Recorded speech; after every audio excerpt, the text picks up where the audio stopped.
So what's good, everyone? My name is Jacob Moses. I'm the community builder here at Strong Towns, and welcome to another one of our member-led webinars.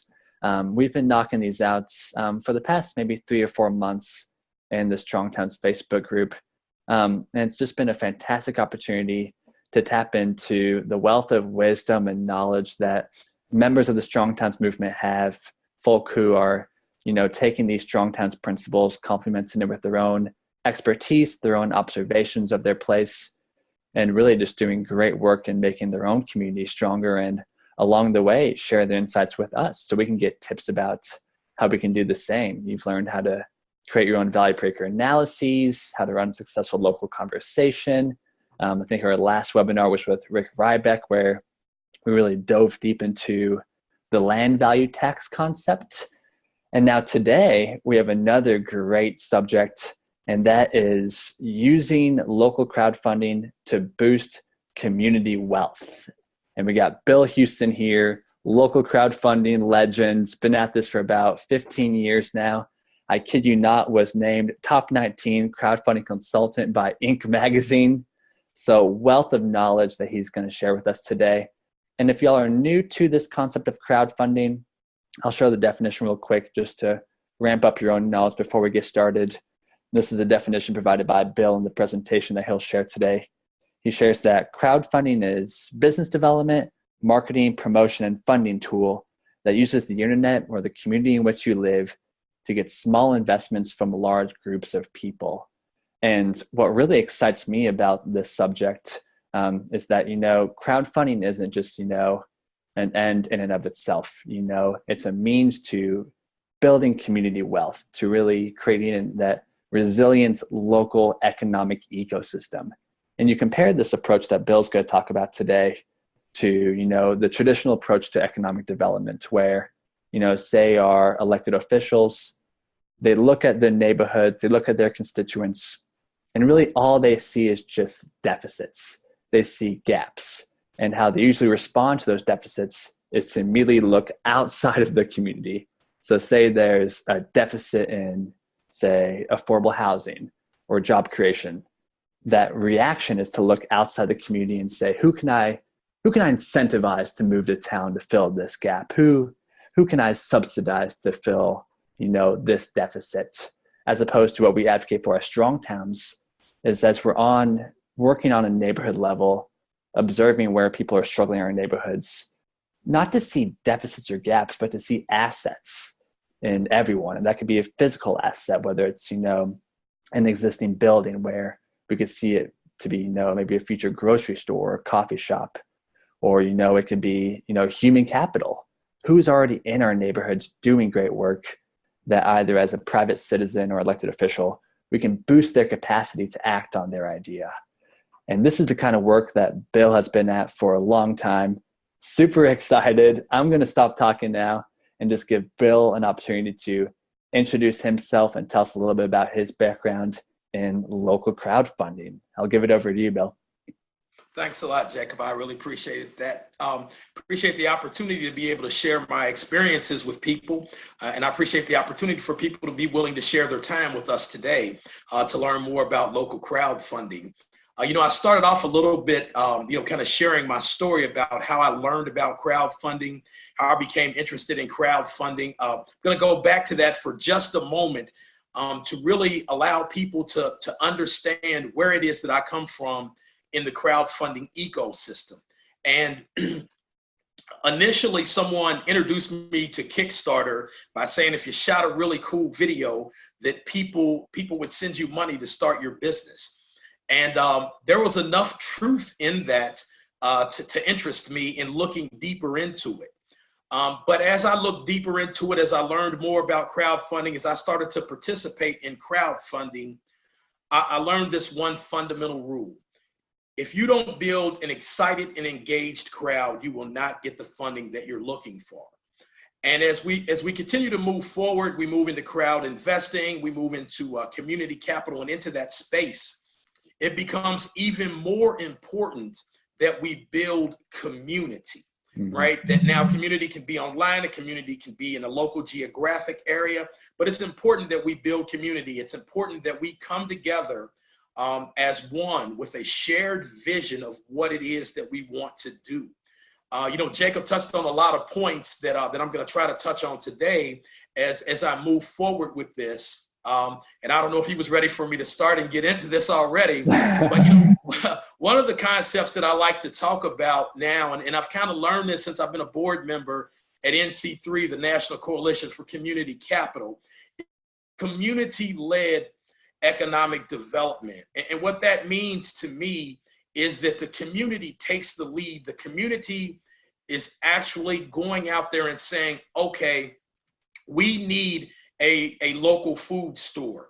We live in a food desert. There's a shortage of affordable housing. So nobody knows and understands that better than the people that live in the community. One of the things that they used to say at Community Farm Alliance all the time was that those who live the problem own the solution. And I became a real believer in that it's really difficult for people to come from the outside, into a neighborhood, community, into a city, into a town, and to be able to tell the people what it is that they need. Now, they may have some idea of what it is that they need, but they don't know because they don't live on the ground. The issues, the problems, that they don't live them. They're just solutions. I heard someone describe it one time as, living in the hole. And not in the hole of the donut, but you live in the hole of the donut. And what that means is that the problems and the issues that maybe impact my particular neighborhood or town don't really impact, let's say, maybe some of the elected officials because they don't live there. They don't really have to experience the problems and live with those problems. And what crowdfunding does is crowdfunding brings an opportunity for the community to come together with a shared vision and start to organize around whatever that shared vision is. But the next step that, when I initially got into community organizing that didn't exist was opportunity and the ability to add a financial component to that, right? An inclusive investing component to that. I always think about, as Jacob had mentioned before, well, the city or the local government, they say, well, we need more affordable housing. So let's go to another city 200 miles away, get a developer to come in and develop more affordable housing. And, on the surface or somewhere, maybe that makes sense. Nowhere in my reality does that make sense. When you have people there locally who are living the problem, who know what kind of housing is needed, who know potentially what kind of zoning is needed to get this moving forward. And that's why I think that crowdfunding is such a powerful tool for community-led economic development.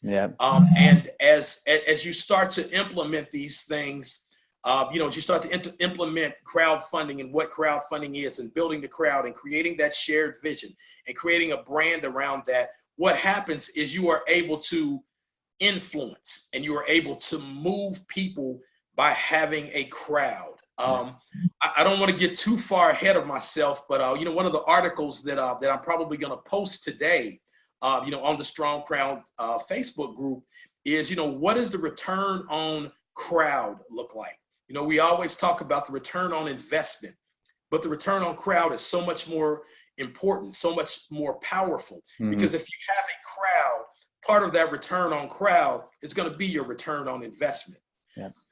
But what we're really looking at is building that crowd, having that shared vision, and having the community lead the way in economic development. If we need jobs, if we need the creation of jobs, bringing a big box store in necessarily may create a few jobs. But if we create jobs at the local level where we are impacting the people that work at these jobs, the people that we see daily with our dollars, if we're able to vote with those dollars because we're shopping at the local store, at the local bakery, whatever it is, then that really creates some impact.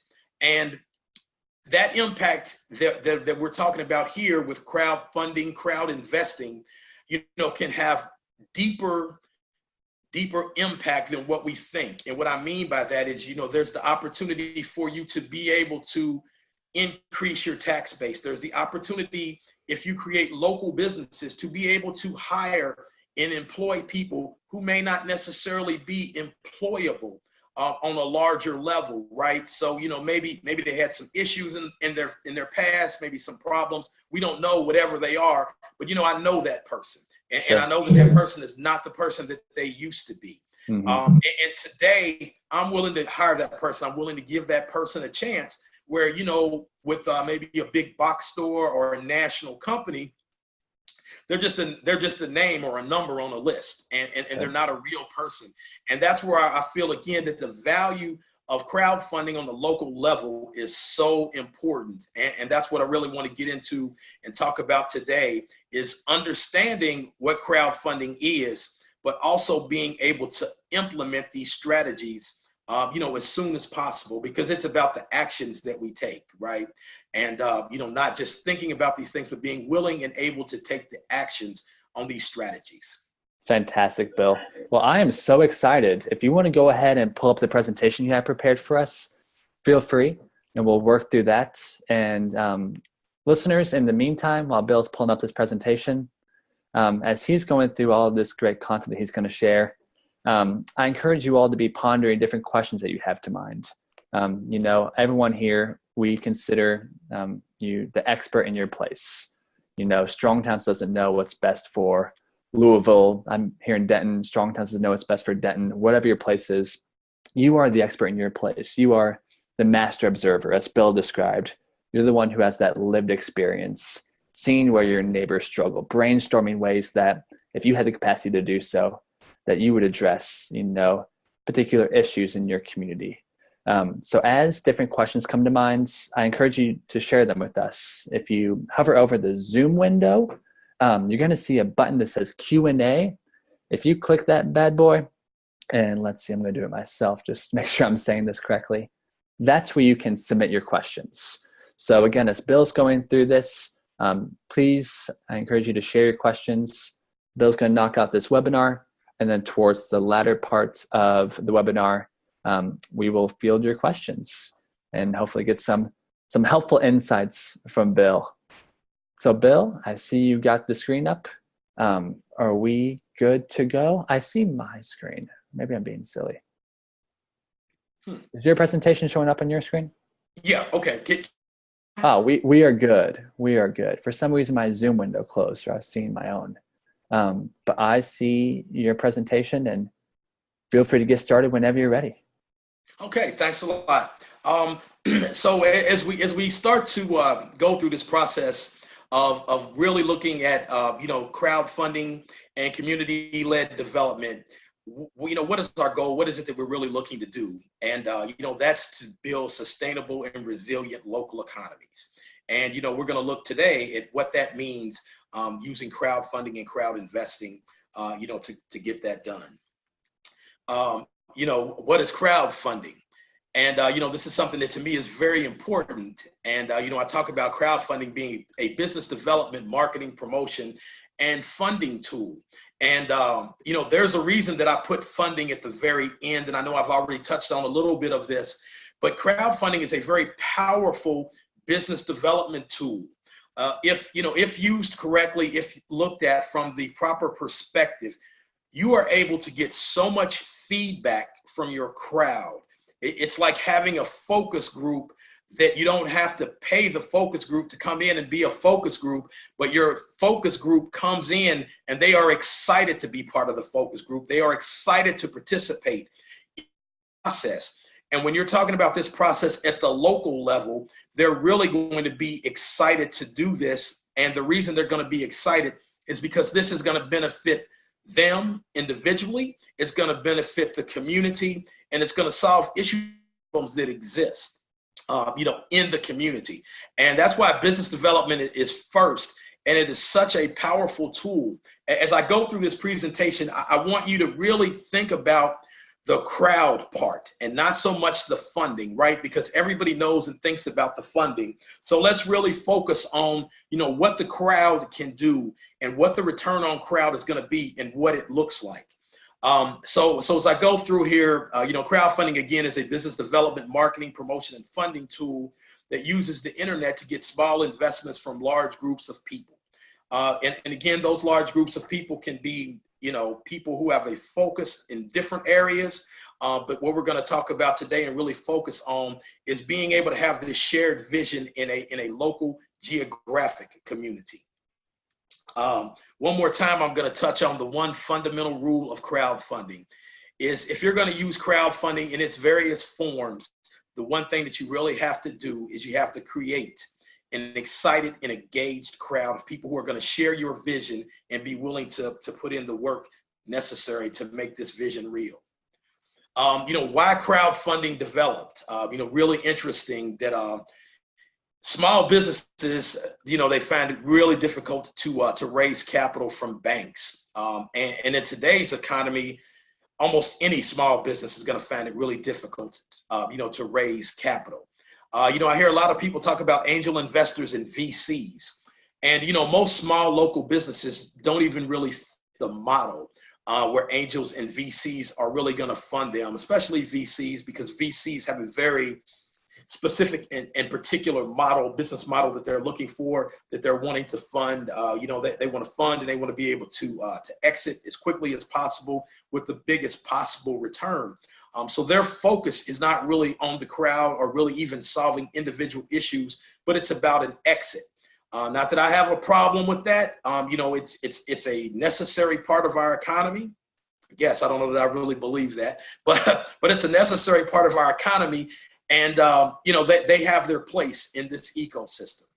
But crowdfunding offers these individuals an increased probability of success by showcasing their businesses or projects via the internet or in person. One of the things that I like to say is that your capital is in your crowd. I'm going to say that again. Your capital is in your crowd. If you are able to create this shared vision, build that crowd, excite that crowd, and engage that crowd with your shared vision, then your capital is going to be there. Again, the focus is on the crowd and not the funding part, but building the crowd, the funding will come. Why crowdfunding works. And, this is a really important concept is it's the idea of not what you do, but why you do it. That's what really drives crowdfunding. That's what really makes crowdfunding work is, why we're doing this. And when you think about this on the local level, that makes it really, really a powerful tool because the what is to improve the community that I live in. The what is to improve the community where maybe we all live. Maybe I don't live in your part of town. Maybe you don't live in a part of town where I do. But the stronger our town is, the stronger our community is going to be. And that's just a reality, right? So we really want our communities to be strong, and we can come together behind the what it is that that not the what it is that we want to do, but the why. And the why is to improve our community and to solve problems. And a lot of times we want to solve those problems at the human level. Mm-hmm. By focusing on this bigger purpose, the impact of the brand and a project, we'll be able to create a unique community of like-minded individuals. So maybe everybody in your community will not initially get on board, but by being able to grow and excite and engage some people in that community, you'll be able to bring other people along. And as we get more into the discussion about this, that concept is going to be very important about being able to bring people along, being able to demonstrate proof of concept and some market validation. The benefits of crowdfunding. Crowdfunding is obviously much more efficient than traditional fundraising. And what I mean by that is you only have to do your crowdfunding one time, right? You put it up on especially if you're talking about crowd investing, you put it up on a portal, and that everybody has to go to that portal. That's where the traffic goes to. That's where the investments are made. That's where people learn about you. That's where people are able to, to do their engaging. So it's much more efficient than you having to pack up, make copies, take those copies to, dozens of people. Every time you need to make a change, you have to go back and you have to destroy more trees in order to do that. Here, you don't have to do that. You make the change right there on the portal. You make it virtually and it's done. And then, an unlimited number and amount of people can see that. Again, another really important concept, about the crowd is that it builds traction, it builds social proof and market validation. So as you build this excited and engaged crowd, you're bringing people with you. I talk real quickly about a Kickstarter campaign that we did here in Louisville with a business called Louisville Bespoke. And, the founder, she initially went to the banks and went to the city to get a loan to be able to start Louisville Bespoke and to grow it and to move it along. Well, they turned her down and she was unable to get the financing she was looking for. So she came to me, we talked about a Kickstarter campaign. We ran a Kickstarter campaign. The Kickstarter campaign was able to raise $10,000 with about somewhere between 60 and 80 backers. And when she went back to the bank, when she went back to the city for financing, she was able to demonstrate traction. She was able to demonstrate that 60 to 80 people were interested enough to part with their hard-earned money for this concept, that that it was going to be successful.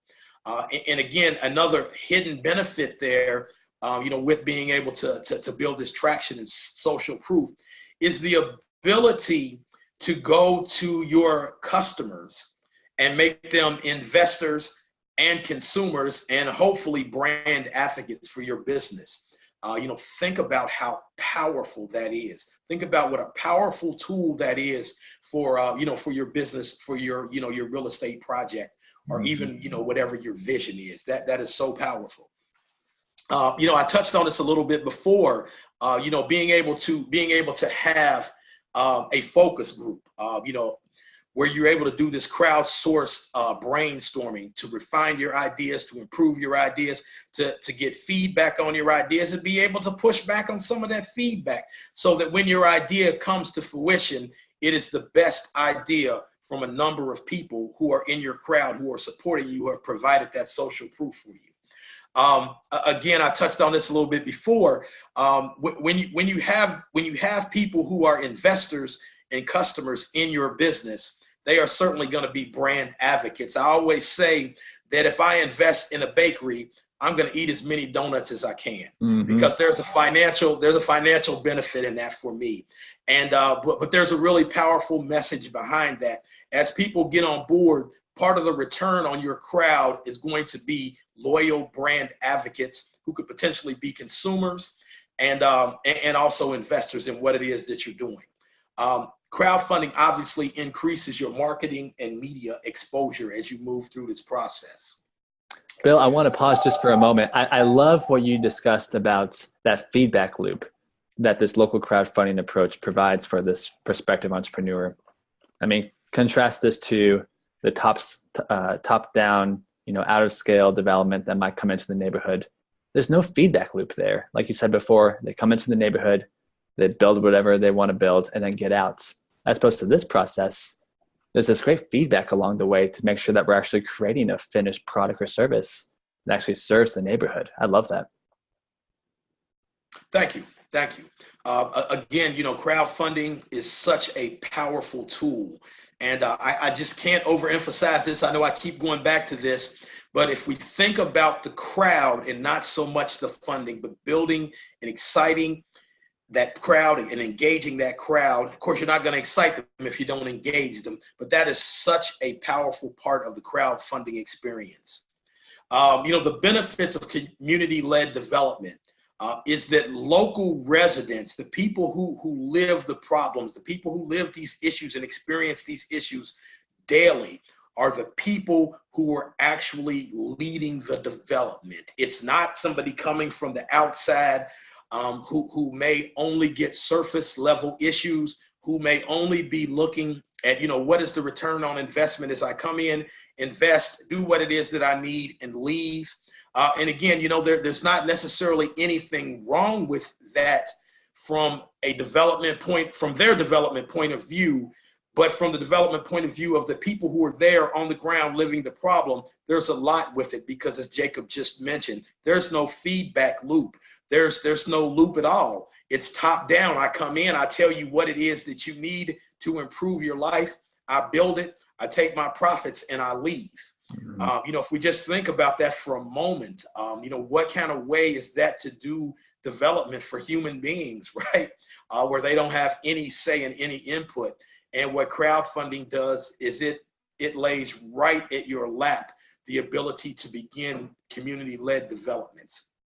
Crowdfunding is a way for us to start economic development. As I mentioned before, and in my experience as a community organizer, we wanted to do the organizing. We wanted to be able to bring people to the table, but what we didn't have was an economic. We didn't have a way for people to inclusively invest, to participate as wealth builders, to participate as owners and loaners in the process. And this is what crowdfunding really brings to the table, is there's a next step beyond organizing. Once I what? And today, that is, I can become an investor in my community as well. And crowdfunding infuses community capital into communities. And, community capital for me is kind of an overreaching term that means a lot of things. So there are a lot of different ways, to implement community capital. Crowdfunding is just one of those ways to implement community capital. Crowdfunding provides access to capital. Again, going back to my example in the early days as being someone who was out there on the ground, knocking on doors, trying to create a movement, but the movement it had to stop at organizing. There was no next step.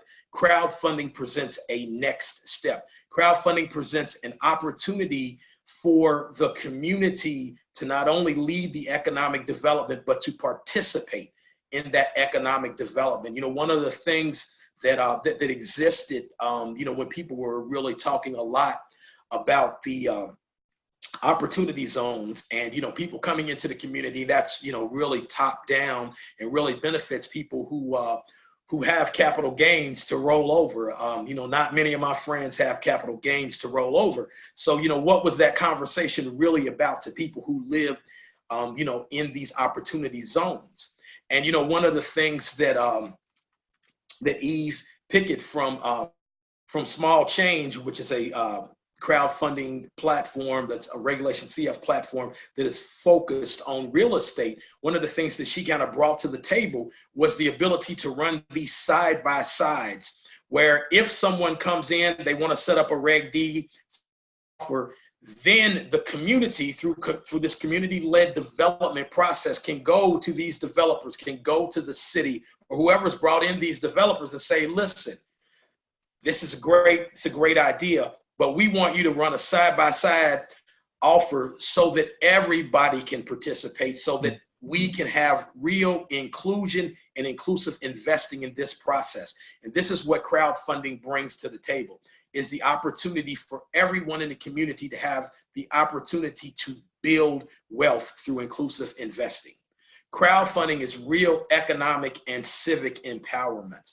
Again, once you build the crowd and you start to organize around whatever your vision is, you're able to take the next step to be able to do economic empowerment. But this is going to lead to civic empowerment. As people are empowered, they don't look to the government for all their answers, because now they're able to look internally to the communities that they live in and participate in through inclusive investing, community capital, and crowdfunding. Crowdfunding creates the growth of a local business ecosystem. That's really important, because when you have this local business ecosystem, it develops both human and financial capital. A lot of times what's developed is financial capital, and all that financial capital is very extractive. If I come in and I put in a store and I hire 5 people, or however many people from the community, or maybe no people from the community, and all I do is extract capital from that community, how does that really benefit the community? It may provide it may provide for the immediate needs that I have, but it doesn't have any long-term sustainability and resilience for that community. Mm-hmm. Once that community is kind of drained dry, what is the financial benefit of like a big box store, a big corporation being there anymore? And I think that what that has led to is a lot of what we see in communities that have become food deserts, where there are no grocery stores, that have become pharmacy deserts, where the pharmacies is left because they have drained all the financial capital out, but the human capital is still there. And what crowdfunding does is it allows that human capital to go back and start to create its own financial capital.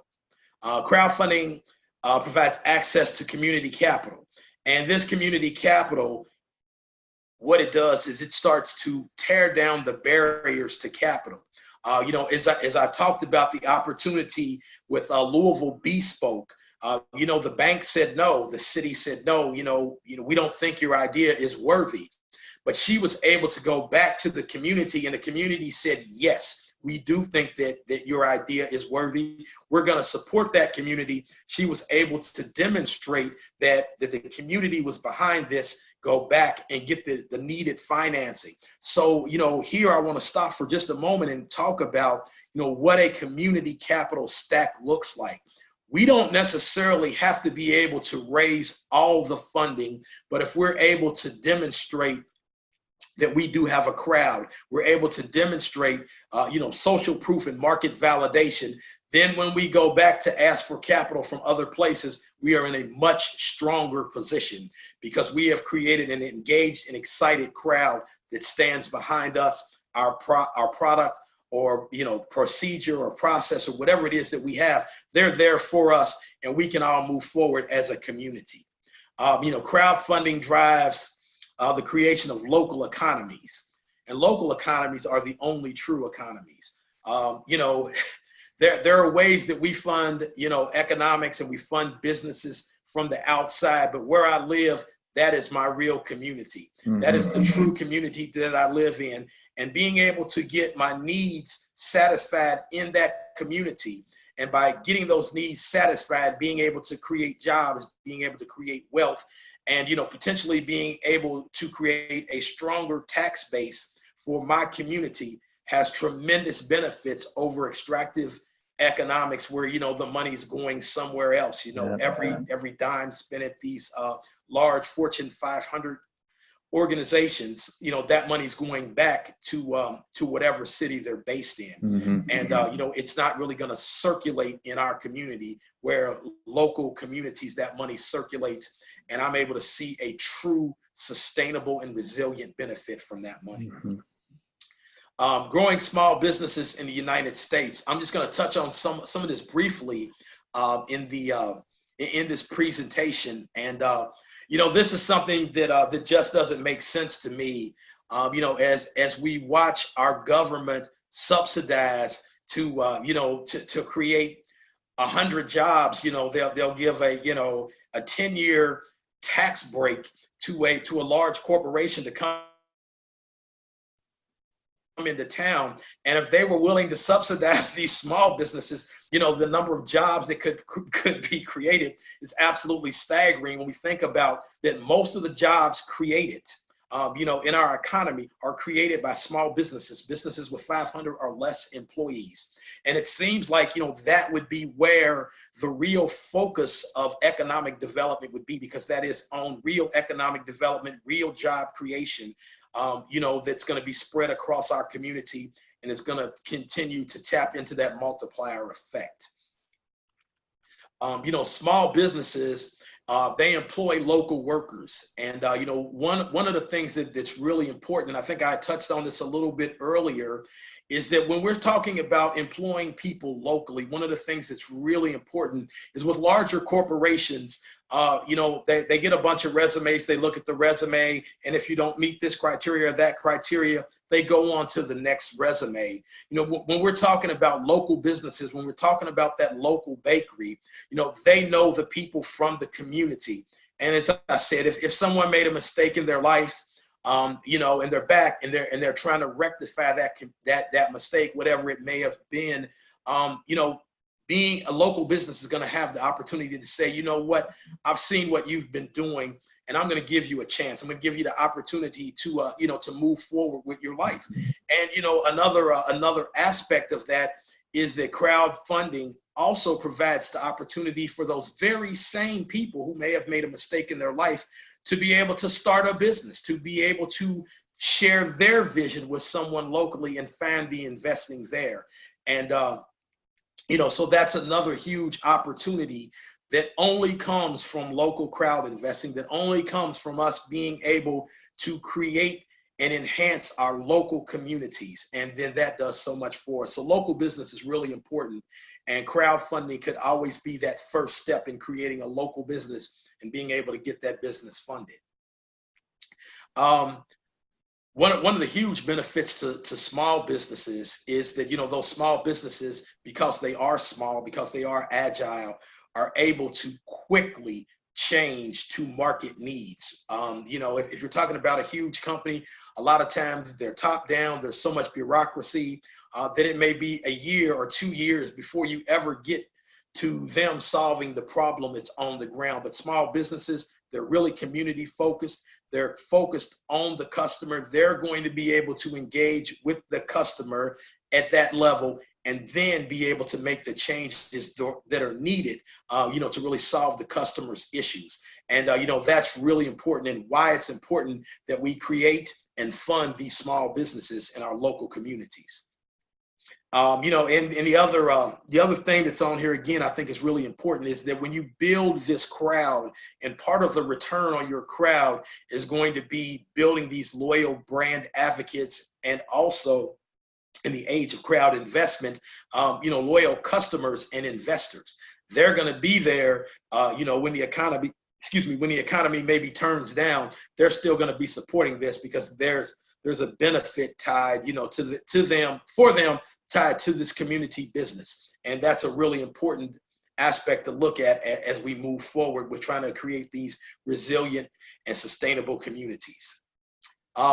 Again, I've touched on this a little bit, with the taxes. When money stays in the community, the money that's generated in the community stays in the community, and it's circulated in the community. It improves property values for people, who live in the community. It's able to pay, that money that stays in the community and uses the multiplier effect is able to pay for some community services, which are really important, obviously for our communities to continue to be sustainable. And as we start looking at, what the sales tax look like, if we're able to keep those sales taxes, if we're able to keep the revenue, the profits in our community and keep that money circulating in our community, the benefit is obviously much larger.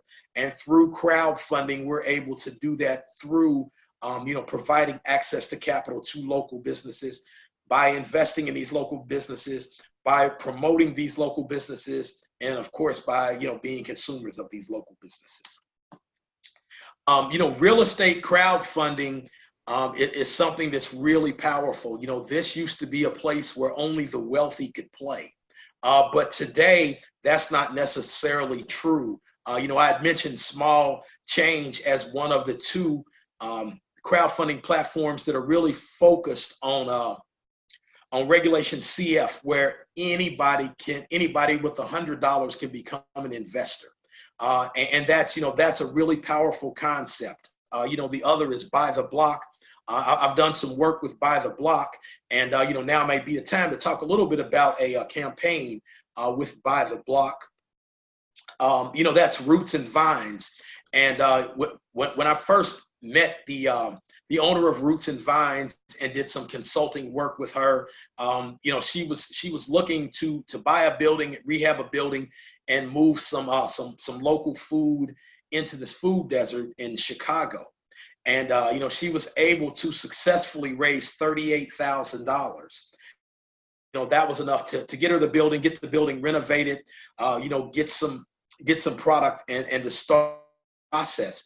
But also what happened in that process in building that crowd was she was able to get some funding, some impact funding from a community foundation in Chicago, and also By promoting her business, she was able to make contact and connect with a larger church that was willing to give her a second location inside their church, where she's now gone back to Buy the Block to raise $100,000 so she can continue to expand on her idea. And the reason I tell this story is that it's such a powerful story and illustrates what I've been talking about. Is it's not just about the funding. The funding is obviously a very important aspect of what we're doing and what we're talking about. But by her being able to build this crowd, to get brand advocates, and to market and promote her business, she was able to make connections that were willing to not only fund her, but give her the opportunity to provide a second location. So when we talk about crowdfunding and real estate crowdfunding, understanding that these are opportunities that wouldn't exist in the traditional model of just going to the bank. But by using crowdfunding, we bring all these other aspects to the table while we're raising the funding, which is very possible. This is very probable for people in the community to be able to participate and get behind this concept because it benefits the entire community. The reach and power of the side-by-sides, I've kind of already talked about that. And, real quickly to touch on that again, is if these people from the outside, do come in to develop areas, through community-led economic development, we're able to at least come to the table and provide a solution to these people, where we can include inclusive investing in this mix. Being able to run this side by side with the Reg D offering or however the developers are paying for that and say, this is an idea. It's going to move forward. This development is going to move forward. Give the people in the community an opportunity to participate in this as well. And this is a win-win strategy because, big developers, they never really get much great PR. So this is an opportunity for them to get some good PR and to also do good for the community. As I conclude here with the presentation, one of the things that we look at doing is creating a more equitable economy, one that supports local businesses and real estate development. And by supporting these local businesses and real estate development, what we're able to do is we're able to keep wealth, income, and jobs in our community. And, local crowdfunding is one of the most important and powerful ways to do this. I want to thank everybody for the opportunity to present, and thank everybody for their time and willingness to listen to what I had to say today. Thank you very much. Thank you, Bill. That was fantastic. Folk, we're going to spend this last 10 minutes doing a Q&A. So if you have any questions you'd like to ask Bill regarding crowdfunding, boosting community wealth, anything of that nature, again, hover over the Zoom window, click Q&A, submit your question there. I'll pass it along to Bill. While we wait for some of those questions to come in, Bill, I got a few questions for you. Sure. So say there's someone listening to this fantastic webinar. As you're presenting how to do this crowdfunding, there's dozens of ideas are coming to mind. They've observed their community, understand where it struggles, and want to make that small bet to make it a more financially resilient place, whether that's a food store, maybe building just a duplex to provide more affordable housing, things of that nature. They're sitting on this idea, uncertain how to share it, uncertain how to build that crowd. What do you think is the very first step that they should take to start advocating for this idea so they can build that crowd?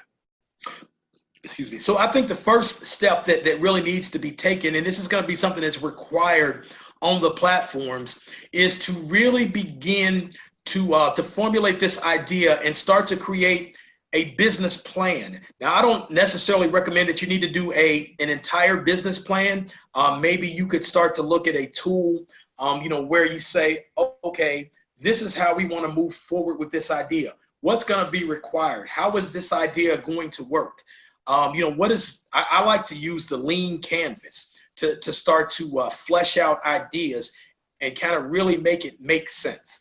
So that's a tool. You can look it up online. You can Google the lean canvas and start to fill in that lean canvas to get a better idea of what this is really going to look like. And then once you have that lean canvas and you have somewhat of an idea, it doesn't have to be extremely concrete. That's when you're able to start. Once you formulate that vision, you're able to start reaching out to the crowds. That's when you're able to start reaching out to people and saying, what do you think about this idea? What could potentially help us to bring this idea to fruition? What could help us, community-led, to start to solve some of the affordable housing or food desert issues? And this is how you started. You started with a vision, with an idea, and then you start to spread that vision or idea to your community. And this is how you begin the process of creating that excited and engaged crowd. Awesome. Thank you, Bill. And we got another related question that follows the one I just asked perfectly, from Jacob. Jacob, what's going on? Longtime Strong Towns member, doing a great work advocating for building stronger places in Montana. Question from Jacob. Bill, thanks so much for the great presentation. I've been working to set up an investment cooperative in my town. And while most folk I tell about the idea are supportive of the concept, getting people to truly commit has been difficult. What strategies do you employ to help community members make the jump from verbal advocates to financial investors? Thanks. That's a great question, a very powerful question. One of the things I guess people don't like to talk about very much is, are there failures? And one of the failures that, that I was a part of was, this West Louisville Opportunity Fund. And, our goal was to raise funds to build affordable housing. And everybody in the community talked about wanting to build affordable housing. Everybody in the community talked about, how we can go about that. And, what we were unable to do was to excite enough people about that. And, some of the mistakes that we made and some of the things that I always recommend with crowdfunding and the campaigns that, that I've done and worked on, and really with the successful campaigns, is being able to share that vision with people, to be able to have people see the end of this, what this looks like at the end, what it looks like in completion. Being able to paint that picture is what's going to sell people. Not many people, can't say not all, but not a lot of people really want to take all the steps necessary. They don't want to look at those steps. But, my recommendation would be being able to sell someone on what this is going to look like at the end of the process. I want to have this six pack and I want my abs to look really good, but I don't really want to think about all the crunches and all the, aerobic exercises that I'm going to have to do to get there. So, even when you look at developers and development, what they do is they show you these really beautiful renderings of what the end product is going to look like. And that's the vision that we have to sell to people. And once we're able to sell that vision to people, then we can bring them along slowly once they're excited and engaged about what it is that they're doing. And that's when the dollars will follow from Awesome. my experience. Thank you, Bill. Bill, I'm curious how, the local government fits in this process. You did a fantastic job talking about how the private citizen who observes a struggle in their neighborhood wants to address it with a proof of concept, does some local crowdfunding to build excitement and bring it to fruition. That's fantastic. As you mentioned, we want to also see this shift when it comes to local government, as they want to find ways to invest in neighborhoods, not to look out and say, who do I subsidize? Who do I throw incentives at to try to fill some kind of deficit in the community? Instead, we want them to see the people that you've been advocating for, Bill, the ones who are observing struggles, testing out their ideas, building that crowd. In your experience, have you ever seen a particular local government or a particular local official do a great job of, finding these existing assets in these communities and boosting their own capacity?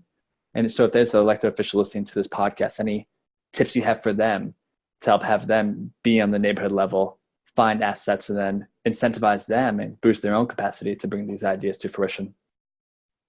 Sure. A lot of times what you're going to find in communities are going to be the unofficial community leaders, the people who everybody in the community looks to say, they're the leaders of the community. They're unofficial. They're the unofficial leaders of the community, but really being able to look to, to those people and say, what's needed in the community and being able to bring that down to the ground level. One of the things that we were able to do with CFA was we were able to kind of agitate and make enough noise where people started to take the idea at the governmental level, people started to take the idea of what a food desert was seriously. Mm-hmm. And again, this kind of gets back to being able to really build that crowd. And this is part of the return on crowd. As I had mentioned before about Louisville Bespoke, the city turned down Louisville Bespoke in their concept. But when they went back to the city again, the city was not only willing to fund this, but to promote it. I remember looking on as the mayor actually showed up and, for part of the ribbon cutting. And a lot of times, you have to understand that city officials have a lot more going on than making my campaign successful. Sure. And, I really try to look at everybody else's situation. I try to walk a mile in people's moccasins and understand, what city officials are doing, and understand that city officials have a lot of other business. And if I'm able to go to this city official with a vision of what the end product's going to look like, be able to go to this city official with a crowd of voters, right? Mm-hmm. Mm-hmm. Then, that's going to really increase my opportunity of having that person listen to what it is that I say. And again, in all fairness to them, understanding that now I am bringing to them a solid, concrete concept, idea, vision that people are already behind. Yeah. So it's a little different when you go to the city and you say to the city, okay, will you support this idea? And it's just a concept. When I've actually built a crowd and I have a vision and I have people who are supporting that vision, then I have something concrete to take to that city council person, the mayor, and they're going to be much more receptive of that because that's now a part of the job they don't have to do. Yep, I love that, Bill. It reminds me of a story out of, Muskegon, Michigan. They won our Strongest Town contest a few years ago. They had this fantastic strategy to try to identify and boost more local entrepreneurs. So start off with their downtown, pretty much vacant, very few of the storefronts were occupied. So what they did, instead of trying to subsidize a developer to come to town, do a massive top-down block-wide development, what they did, Bill, straight up, is bought 12 small sheds, I think $1,000 a pop, located it on a streetscape near their downtown, and rented them out to local entrepreneurs for like $70 a month. So, hey, if you had an idea that you just want to try out, just a small bet that Strong Towns always advocates for, whether it's, selling some local honey, different products, services, stuff like that, come try it out.